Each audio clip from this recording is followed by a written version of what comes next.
Sega, everybody's favorite creator of Sonic the Hedgehog. At one point in time, Sega used to be one of the biggest companies in the gaming industry and a fierce competitor to Nintendo. Okay, keyword being used to be. Sonic is not a bad franchise anymore! Yeah, I know, it's pretty hard to imagine these days, but there was once a point in time where Sega was one of the biggest companies in all of gaming. Yeah, you might laugh now, but there was once a point where their games were absolutely revered by fans and people loved them. In the 90s, they absolutely boomed with the Sonic the Hedgehog, and the original Sonic games are all classics that are absolutely loved by fans to this very day and still played and enjoyed by millions across the world. There was once a period in time where gaming wasn't really Xbox and PlayStation, it was Nintendo and Sega, and for the longest time, these were the two major parties in the gaming war. But over time, Sega would make some increasingly dumb decisions that would ultimately lead to their company's downfall. Whether it was just commercial console failures, or under-delivered launches, or one of the many millions of terrible, garbage, unfinished, bland Sonic games that have come out over the past 2 decades. You won't get away with this, you madman! Sega just made a bunch of bad decisions which ultimately led to their downfall and allowed companies like Nintendo, Sony, and Microsoft to just completely overtake them. So today on Certified Hood Classic, I want to look at the downfall of Sega and what ultimately led to the death of their company and why they just went from one of the all-time great video game companies to a struggling studio that continues to pump out unfinished Sonic games that are just trying to keep the lights on at this point. So again, welcome back, and we're going to be taking a look at what killed Sega as a gaming company. So to properly tell this story, I have to wind back the clocks to a little disgusting time period full of STDs and retro video games that I like to call the 80s. In the 80s, Sega was absolutely cooking and they were dominating the game industry with hits like Sonic 1, Sonic 2, Sonic 3, Sonic CD. Are you beginning to see a pattern yet? Sega also had some other classics, but you know, who really cares? I've also got Sonic, did you know that? So it's pretty clear that Sega's main selling point was of course Sonic, and this was their main competitor to Mario, and their main competitor to Nintendo in general. Because you see, the 80s was a different time period. Companies needed mascots to appeal for their brand. That's why we frequently saw characters like Mario, Crash Bandicoot, Sonic, and you had to market your companies with some sort of flagship character, and Sega's was obviously Sonic. So in the 80s, Sega was busy at work pumping out various Sonic games to massive success. But Sega did what Sega always does, and they continued to make mistake after mistake until shit started to fall apart. There's only 2 things that are absolutely certain in this world: taxes and Sega being the worst at making decisions. The Sega Genesis was a massive hit, selling in the tens of millions of consoles. So in 1994, Sega ended up developing the Sega Saturn, while also simultaneously releasing an add-on for the Sega Genesis called the Sega 32X. And this was going to be an extension on the Sega Genesis that was going to make it more powerful. Because in an attempt to sell essentially 2 different consoles, or a console and a console add-on, they ended up just flooding the market and overloading consumers. And this led to a direct decline in Sega's sales overall, and they started to really fumble after this point. It probably didn't help the matter that the 32X wasn't even compatible with the Sega Saturn, meaning that they released 2 different devices that weren't even usable with each other, and this was pretty confusing. The Dreamcast was Sega's last official video game console, and it released in November 27th,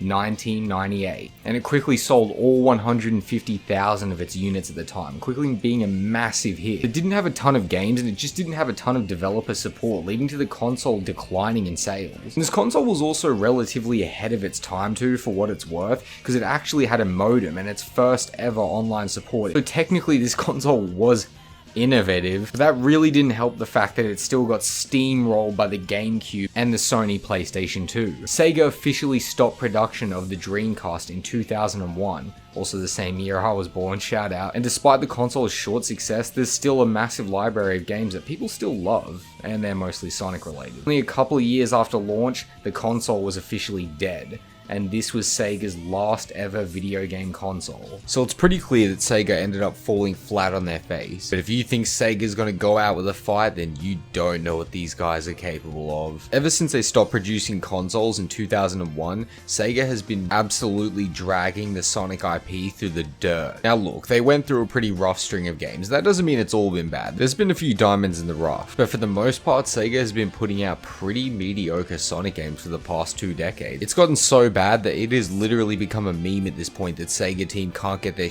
together. But Sega's first big game after dropping the console market was Sonic Heroes for the PlayStation 2, original Xbox, and GameCube. Have you been watching the video up until this point? Look, I had pretty fond memories of this game as a child, but it has not aged well. I have a lot of nostalgia surrounding this game since I played it mostly in my childhood, and it's one of my earliest memories of Sonic. But honestly, coming back to this game years later does reveal a lot of its flaws. I mean, this game is by no means perfect, but it's ambitious enough that it can be its own thing, and I like the mechanic where you play as 3 different characters at once. The game is divided up in teams of 3, where you can select teams of different Sonic characters with their own unique abilities. In concept, this does sound kind of fun since they're all used for different purposes, but each team is a fast character, a character that flies, and then a character that mostly attacks. But honestly, the controls are just so imprecise and floaty and annoying. I don't know what it is, but I feel like the level design is really unengaging. The enemies are super easy to maneuver around and you don't really need to fight them, and the boss fights aren't really challenging either. The most difficult parts of the game are just the platforming sections because of the controls, and the voice acting is just straight up frustrating. Going back to it, I mean, some of the voices are kind of cute, but yeah, it starts to get on your nerves after a while. As a kid, I absolutely adored this game, but looking back, it is pretty hard to believe that this was Sega's first game coming back into the game industry. I just don't understand the thought process behind Sega putting all their chips into such an ambitious Sonic game. But trust me, this is going to become a pretty consistent theme, because Sega basically showed that they had no idea what they were doing with their next couple of games that they would release, coming in the form of Sonic Mega Collection and Sonic Gems Collection. These are basically not even games, they're just compilations of other games put into one. Yeah, Sega gave up after one game and basically relegated to just pumping out either side games or compilations of games that were successful into packages to re-release them. I am pretty guilty, however, of enjoying these 2 games quite a bit since I owned both of them as a child and honestly have a ton of nostalgia for these as well. The same can't be said for the rest of the 3D Sonic era, as Sonic the Hedgehog had one of the roughest 2D to 3D transitions in gaming history.